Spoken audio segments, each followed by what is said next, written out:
Hello hi ನಮಸ್ತೆ. ನಾನು ನಿಮ್ಮ ನಿರ್ಮಲಾ. ಇವತ್ತಿನ 2 ಕನಸು ಎಪಿಸೋಡ್ 114 ಹಾಕ್ತಾ ಇದ್ದೀನಿ. ಸೊ ಇದು ಒಂಥರ ಫನ್ನಿ ಎಪಿಸೋಡ್ ಅಂತಲೇ ಹೇಳ್ಬೋದು. ಸೊ ಹೋಗಿ ನೋಡ್ಕೊಂಡು ಬನ್ನಿ. ಬಟ್ ನಾನು ಬಯಸ್ತಾ ಇರೋದು ನಿಮ್ಮ 1 ಸಬ್ಸ್ಕ್ರೈಬ್ ಅಷ್ಟೇ.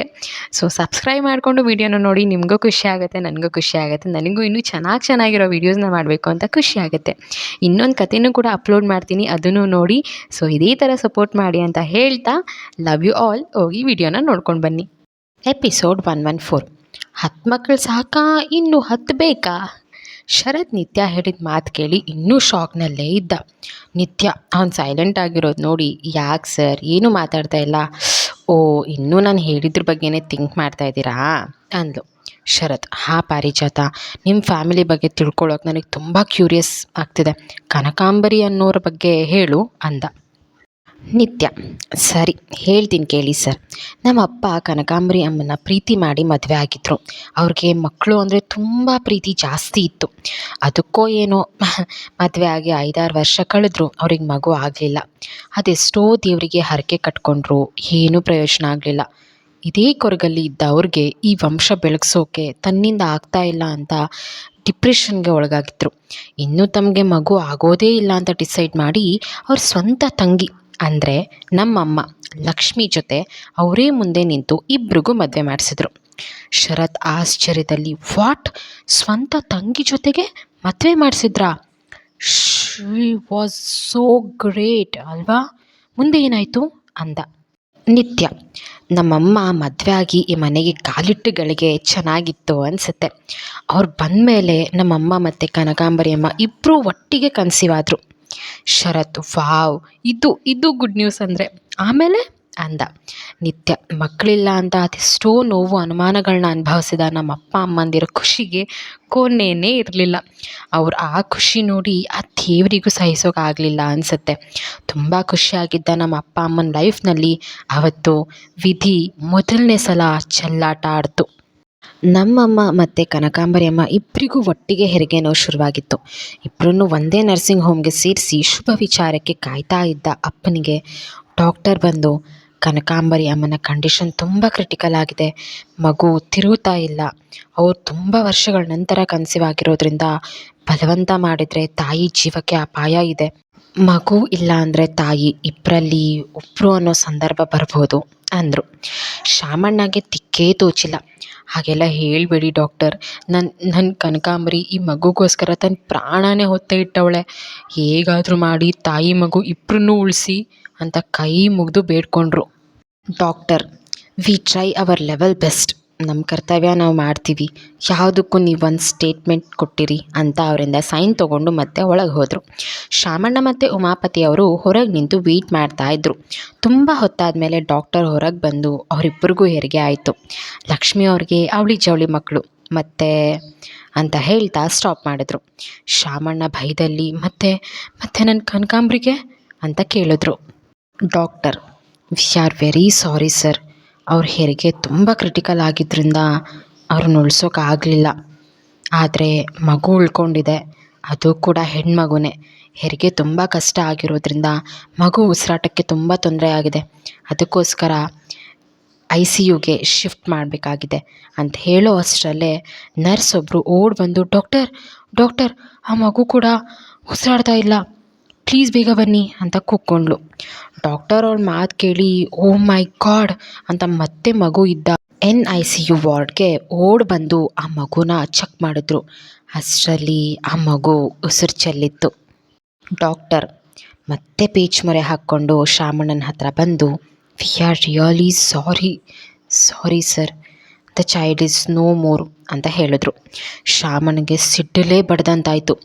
ಈ ಕಡೆ ಲಕ್ಷ್ಮಿ ಮತ್ತು ಅವಳು ಜನ್ಮ ಕೊಟ್ಟ ಅವಳಿ ಮಕ್ಕಳು ಆರೋಗ್ಯವಾಗಿದ್ದಾರೆ ಅಂತ ಖುಷಿ ಪಡೋದಾ, ಅಥವಾ ಕನಕಾಂಬರಿ ಮತ್ತು ಅವಳು ಜನ್ಮ ಕೊಟ್ಟ ಮಗು ಇಹಲೋಕ ತ್ಯಜಿಸಿದೆ ಅಂತ ವ್ಯಥೆ ಪಡೋದಾ ಅಂತ ಗೊತ್ತಾಗದೆ ನಿಂತಲ್ಲೇ ಕುಸಿದು ಬಿದ್ದು ಅಳ್ತಿದ್ರು. ಲಾಯರ್ ಉಮಾಪತಿ ಅವರನ್ನು ಸಂತೈಸುತ್ತಾ, ಧೈರ್ಯ ತಂದುಕೋ ಶಾಮಣ್ಣ, ನೀನು ಈಗ ಧೈರ್ಯ ಕೆಟ್ಟರೆ ಲಕ್ಷ್ಮಿಯನ್ನು ಕಳ್ಕೋಬೇಕಾಗತ್ತೆ. ಅವಳ ಮುಖ ನೋಡಿಕೊಂಡು ಆದರೂ ನೀನು ಸಮಾಧಾನ ಮಾಡ್ಕೊ ಅಂತ ಅವನನ್ನು ಸಂತೈಸ್ತಿದ್ರು. ತಾನು ಇಷ್ಟಪಟ್ಟು ಪ್ರೀತಿಸಿ ಮದುವೆ ಆದ ಹೆಂಡತಿ ಮತ್ತು ಮಗು ದಾರುಣ ಸಾವನ್ನಪ್ಪಿದ್ದು ಶಾಮಣ್ಣನಿಗೆ ತುಂಬಲಾರದಷ್ಟು ನಷ್ಟವಾಗಿತ್ತು. ಆದರೂ ಸಹ ಲಕ್ಷ್ಮಿ ಮತ್ತೆ ಹುಟ್ಟಿದ 2 ಅವಳಿ ಮಕ್ಕಳಿಗಾಗಿ ತನ್ನೊಡಲ ನೋವನ್ನು ಸಹಿಸ್ಕೊಂಡು ಅವ್ರ ನೆನಪಲ್ಲೇ ಜೀವನ ಸಾಗಿಸುತ್ತಾ ಬಂದಿದ್ರು ಅಂತ ಹೇಳ್ತಾ ಸೈಲೆಂಟ್ ಆದರು ಉಮಾಪತಿ ಮತ್ತು ನಿತ್ಯ. ಅದನ್ನೆಲ್ಲ ಕೇಳಿದ ಶರತ್, ಇಟ್ಸ್ ರಿಯಲಿ ಸೋ ಸ್ಯಾಡ್. ಕೇಳೋದಕ್ಕೆ ಇಷ್ಟು ಕಷ್ಟ ಆಗ್ತಿದೆ, ಇನ್ನೋರು ಸ್ವತಃ ಎಕ್ಸ್ಪೀರಿಯನ್ಸ್ ಮಾಡಿದ್ದಾರೆ, ಅವ್ರಿಗೆ ಹೀಗಾಗಿರ್ಬೇಡ ಅಂದ್ಕೊಂಡು ಬೇಜಾರು ಮಾಡಿಕೊಂಡ. ಲಾಯರ್ ಉಮಾಪತಿ, ಹೋಗಲಿ ಬಿಡಪ್ಪ, ಆಗೋದನ್ನು ಯಾರು ತಡೆಯೋಕ್ಕೆ ಸಾಧ್ಯ, ಅವ್ರವ್ರ ಟೈಮ್ ಬಂದಾಗ ಎಲ್ಲರೂ ಒಂದಿನ ಹೋಗಲೇಬೇಕು. ಸರಿ ಪುಟ್ಟ, ನಾನು ಈಗ ಹೋಗ್ತೀನಿ, ಗುರುನ ನಿಮ್ಮ ಸಹಾಯಕ್ಕೆ ಕಳಿಸ್ಕೊಡ್ತೀನಿ, ನೀವು ಆರಾಮಾಗಿ ರೆಸ್ಟ್ ಮಾಡಿ, ನನಗೊಂದು ಇಂಪಾರ್ಟೆಂಟ್ ಕೆಲಸ ಇದೆ, ಮುಗಿಸಿ ರಾತ್ರಿ ಇಲ್ಲೇ ಬರ್ತೀನಿ ಅಂತ ಹೇಳಿ ಅಲ್ಲಿಂದ ಹೊರಟರು. ನಿತ್ಯ, ಹೋಗಿ ಬನ್ನಿ ಅಂಕಲ್, ಹುಷಾರು ಅಂತ ಹೇಳಿದ್ಲು. ಅವರಲ್ಲಿಂದ ಹೊರಟರು. ಶರತ್ ಏನೋ ಥಿಂಕ್ ಮಾಡ್ತಾ ಸೈಲೆಂಟಾಗೇ ಇದ್ದ.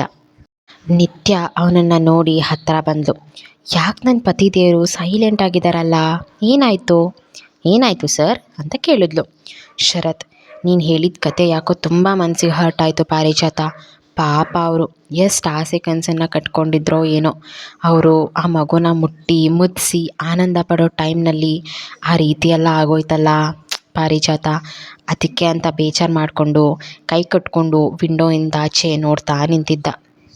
ನಿತ್ಯ ಅವನನ್ನು ತನ್ನತ್ತ ತಿರುಗಿಸಿ, ಬೇಜಾರು ಮಾಡ್ಕೋಬೇಡಿ ಸರ್, ಹೆರಿಗೆ ಅಂದರೆ ಹಾಗೆ, ಕೆಲವರಿಗೆ ವರ ಆದರೆ ಕೆಲವರಿಗೆ ಶಾಪ. ಒಂದು ಹೆರಿಗೆ ಆಗಬೇಕಾದ್ರೆ ಆ ಹೆಣ್ಣು ಸಾವಿನ ಮನೆ ಬಾಗಿಲನ್ನು ತಟ್ಟಿ ಬರ್ತಾಳಂತೆ. ಈಗ ನಾನು ಅಷ್ಟರಲ್ಲಿ ಶರತ್ ಅವಳ ಬಾಯಿ ಮೇಲೆ ಕೈ ಇಟ್ಟು ಅವಳನ್ನ ಮುಂದೆ ಮಾತಾಡೋಕೆ ಬಿಡದೆ ಬಾಯಿ ಮುಚ್ಚಿಸಿದ. ಪ್ಲೀಸ್, ಈಗಾಗಲೇ ತುಂಬ ಬೇಜಾರಾಗಿದೆ ಪಾರಿಜಾತ, ಅವಳನ್ನು ಗಟ್ಟಿಯಾಗಿ ತಪ್ಕೊಂಡು ಆ ರೀತಿ ಆಗೋದಿರಲಿ, ಜಸ್ಟ್ ಇಮ್ಯಾಜಿನ್ ಮಾಡ್ಕೊಳ್ಳೋಕ್ಕೂ ನನ್ನ ಕೈಲಿ ಆಗಲ್ಲ. ನೀನು ನನ್ನ ಉಸಿರು ಕಣೆ, ನನ್ನ ಎದೆ ಬಡ್ದ ಕಣೆ ನೀನು, ನಿನಗೆ ಹಾಗೆಲ್ಲ ಆಗುತ್ತೆ ಅನ್ನೋ ಮಾತನ್ನು ತಮಾಷೆಗೂ ಕೂಡ ಹೇಳೋಕ್ಕೆ ಬರಬೇಡ ಪ್ಲೀಸ್ ಅಂತ ಎಮೋಷ್ನಲ್ ಆದ. ನಿತ್ಯ ಮನಸ್ಸಲ್ಲಿ ಕನಕಾಂಬರಿ ಅಮ್ಮನ ಬಗ್ಗೆ ಹೇಳಿ ತಪ್ಪು ಮಾಡಿಬಿಟ್ನಾ.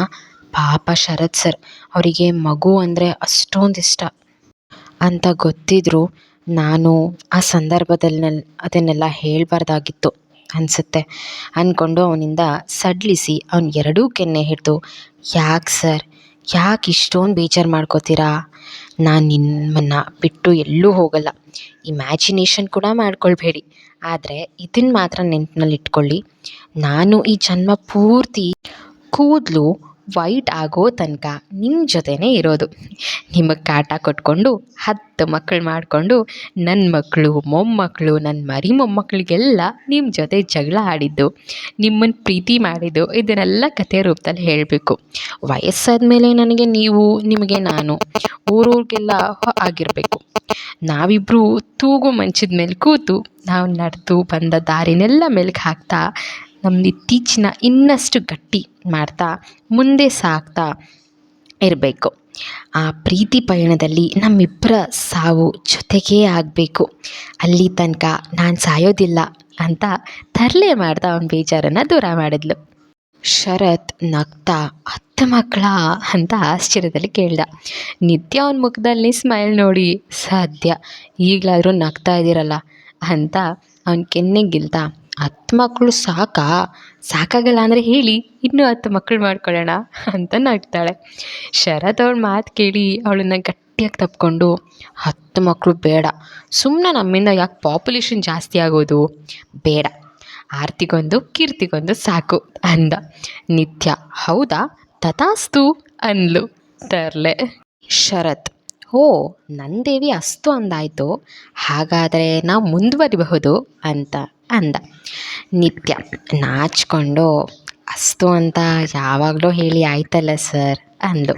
ಶರತ್, ಐ ಲವ್ ಯು ಪಾರಿಜಾತ ಅಂತ ಅವಳನ್ನು ಮುದ್ದಿಸುತ್ತಾ ರೊಮ್ಯಾನ್ಸ್ ಮಾಡೋಕ್ಕೆ ಶುರು ಮಾಡ್ದ. ನಿತ್ಯ ಕಣ್ಮುಂಚಿ, ಏನು ಪೋಲಿರಿ ನೀವು, ಹಾಡಾಗ್ಲೇ ರೊಮ್ಯಾನ್ಸ್ ಮಾಡ್ತಾ ಇದ್ದೀರಲ್ಲ, ಯಾರಾದರೂ ನೋಡಿದ್ರೆ ಅಂದ್ಲು.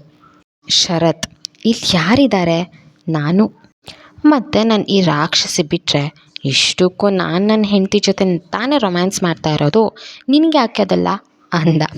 ನಿತ್ಯ, ಹಾಂ ನನಗೆ ಯಾಕ, ಮಾಡ್ತೀನಿ ರೀ ನಿಮಗೆ ಅಂದ್ಕೊಂಡು ತಪ್ಕೊಂಡಿರುವಾಗಲೇ ಅವನ ಕಿವಿನ ಕಚ್ಚಿದ್ಲು. ಶರತ್, ಹಾಂ ಕಿವಿ ಈ ರಾಕ್ಷಸಿ ಬಿಡೇ ಅಂತ ಕಿರುಚ್ದ. ನಿತ್ಯ ಅವನನ್ನು ಟೀಸ್ ಮಾಡ್ತಾ ನಂಗೆ ಯಾಕೆ ಅಂತೀರಾ, ಹೆಂಗೆ ನಾವು ಅಂತ ನಗ್ತಾಳೆ. ಶರತ್ ನಿಂತ್ಕೊ ಮಾಡ್ತೀನಿ ನಿನಗೆ ಅಂತ ಮನೇನೆಲ್ಲ ಓಡಾಡಿಸ್ತಾನೆ. ಅವಳನ್ನು ಹಿಡಿದು ಸೊಂಟ ತಬ್ಬಿ ಕಿರುಗಿಟ್ಲೆ ಸುತ್ತಿಸ್ತಾನೆ. ನಿತ್ಯ, ಸರ್ ಸರ್ ನಿಲ್ಲಿಸಿ ಸರ್, ನಂಗೆ ತಲೆ ಸುತ್ತುತ್ತಾ ಇದೆ, ಸುತ್ತಿಸ್ಬಿಟ್ಟು ನಿಲ್ಲಿಸಿ ಅಂದ್ಲು. ಶರತ್, ಸುತ್ತೋದು ನಿಲ್ಲಿಸಿ, ಏನು ತಲೆ ಸುತ್ತು, ನಾನಿನ್ನೂ ಏನೂ ಮಾಡೇ ಇಲ್ವಲ್ಲ ಪಾರಿಜಾತ ಅಂತ ರೇಗಿಸ್ದ. ನಿತ್ಯ, ಸರ್ ನೀವು ಎಷ್ಟು ಪೋಲಿ ಆಗಿದ್ದೀರಾ ಅಂದರೆ ಮಾತಕ್ಕೂ ಡಬಲ್ ಮೀನಿಂಗ್ ಮಾತಾಡ್ತೀರಾ, ಹೋಗಿ ಸರ್ ಅಂದ್ಲು. ಶರತ್, ಅಯ್ಯೋ ನಾನು ಹಾಗೇನೂ ಮಾತಾಡೇ ಇಲ್ವಲ್ಲ, ನಿನಗೆ ಹಾಗೆ ಅನಿಸ್ತಾ ಇದೆ ಅಂದರೆ ಅಂತ ರಾಗ ಎಳಿತಾ ಅಲ್ಲಿಗೆ ಸ್ಟಾಪ್ ಮಾಡ್ದ. ನಿತ್ಯ, ಅನಿಸ್ತಾ ಇದೆ ಅಂದರೆ ಏನು ಏನು ಅಂತ ಜೋರು ಮಾಡಿದ್ಲು. ಶರತ್, ನಿನಗೆ ಅಂತ ಮತ್ತೆ ರಾಗ ಹಿಡಿತಾ ಅವಳು ಮುಂದೆ ಬಂದು ಹೋಗ್ತಾನೆ. ನಿತ್ಯ ಅವ್ನ ನೋಟಕ್ಕೆ ನಾಚ್ಕೊಳ್ತಾ ತಾನು ಹಿಂದೆ ಹಿಂದೆ ನಡೀತಾ ವಿಂಡೋ ಹತ್ರ ನಿಂತು ಏನು ನನಗೆ ಅಂದ್ಲು. ಶರತ್ ಅವಳಿಗೆ ಇನ್ನಷ್ಟು ಹತ್ತಿರ ನಿಂತು, ಗೊತ್ತಿಲ್ವಾ ಪಿಸು ಧ್ವನಿಯಲ್ಲಿ ಕೇಳ್ದ. ನಿತ್ಯ, ಹ್ಞೂ ಹ್ಞೂ ಹ್ಞೂ ಎರಡೂ ಹೇಳ್ತಾ ತಲೆ ಅಲ್ಲಾಡಿಸಿ ನಿಂತಳು.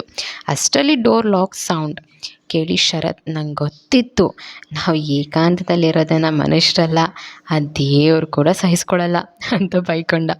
ನಿತ್ಯ ಅವನ ಮಾತು ಕೇಳಿ ನಗ್ತಾ ಇದ್ಲು. ಶರತ್ ಅವಳನ್ನು, ನೀನೇನು ನಗ್ತಾ ನಿಂತಿದ್ಯಾ, ಹೋಗು ಡೋರ್ ತೆಗಿ, ಅದು ಯಾವ ಮಹಾನ್ ಭಾವರು ಅಂತ ನೋಡು ಅಂದ.